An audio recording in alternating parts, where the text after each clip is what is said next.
C'était une nuit paisible au bord de la mer. Les vagues murmuraient des secrets sur le sable, et la pleine lune projetait une lueur sur l'océan.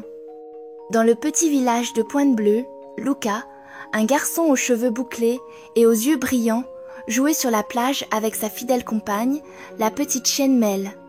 Mais soudain, quelque chose d'étrange se produisit. Une lumière bleuâtre scintilla entre les vagues. Elle était faible au début, mais devint rapidement intense, comme si la mer cachait une étoile sous ses eaux. Mel aboya et recula, tandis que Luca, fasciné, fit un pas en avant. « Qu'est-ce que c'est » murmura-t-il, frissonnant d'excitation. Avant qu'il ne puisse réfléchir, la lumière brilla encore plus fort et, du milieu des eaux, apparut une sirène. Ses cheveux étaient longs et blonds, et sa queue étincelait en tons de bleu et de vert. Mais quelque chose était différent chez elle. Ses yeux étaient remplis de peur. « Peux-tu m'aider » demanda la sirène d'une voix douce, mais inquiète. Luca cligna des yeux, n'en croyant pas ses yeux. Jamais il n'aurait imaginé parler un jour avec une sirène. « Aider ? Que s'est-il passé ?» La sirène regarda autour d'elle et chuchota. « Je m'appelle Cora, je suis en danger. Quelque chose de très précieux a été volé à mon royaume, au fond de l'océan. Sans cela, toute la magie des océans disparaîtra. » Le cœur de Luca battit plus vite. « Mais qu'est-ce qui a été volé ?» Cora hésita avant de répondre. « La perle des mers. Sans elle, les eaux deviendront sombres et tristes. Je dois la retrouver avant qu'il ne soit trop tard. » Luca regarda Mel. Il adorait résoudre des mystères et partir à l'aventure. Comment pourrait-il refuser une demande aussi importante ? « Je vais t'aider, » dit-il avec détermination. Cora sourit, soulagée. « Alors, nous devons commencer maintenant. Le voleur a laissé des traces dans le sable. » Luca observa le sol. De petites empreintes humides formaient un chemin allant de l'eau jusqu'à une grotte cachée entre les rochers. Le garçon et sa petite chienne suivirent la piste, tandis que Cora glissait gracieusement sur l'eau à leur côté. En arrivant à la grotte, l'air était frais et humide. À l'intérieur, ils entendirent un bruit étrange, un sifflement, comme quelqu'un qui marmonnait. Avec précaution, ils regardèrent derrière un rocher et virent un crabe géant tenant une perle brillante entre ses pinces.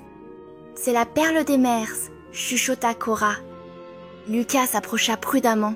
« Monsieur Crabe, » dit-il, essayant d'être poli, « cette perle appartient au royaume des sirènes. Pourriez-vous la rendre ?» Le crabe grogna. « Non, elle est si brillante, elle rend ma grotte magnifique. » Cora s'avança. « Mais sans la perle, les océans perdront leur magie. Toutes les créatures marines en ont besoin, pas seulement toi. » Le crabe hésita.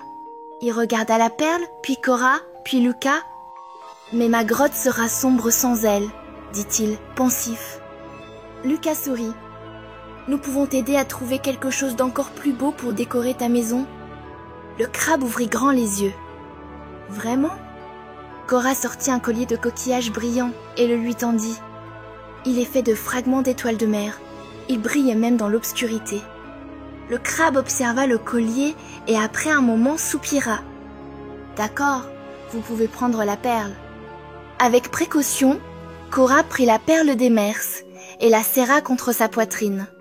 Une lueur dorée remplit toute la grotte et Luca sentit l'air devenir plus léger et frais. « Nous avons réussi !» s'exclama-t-il. Cora sourit. « Merci Luca, tu as sauvé la magie des océans. » De retour sur la plage, la sirène regarda Luca avec tendresse. « Tu es un véritable ami de la mer. Si jamais tu as besoin de moi, il te suffira de regarder l'eau lors d'une nuit de pleine lune. » Avec un dernier sourire, Cora plongea dans les vagues et disparut, ne laissant derrière elle qu'une lueur bleue dans l'océan. Luca resta là un moment, le cœur léger et heureux. Alors qu'il rentrait chez lui avec Mel à ses côtés, il savait que cette nuit n'était pas juste un rêve, c'était le début de nombreuses aventures.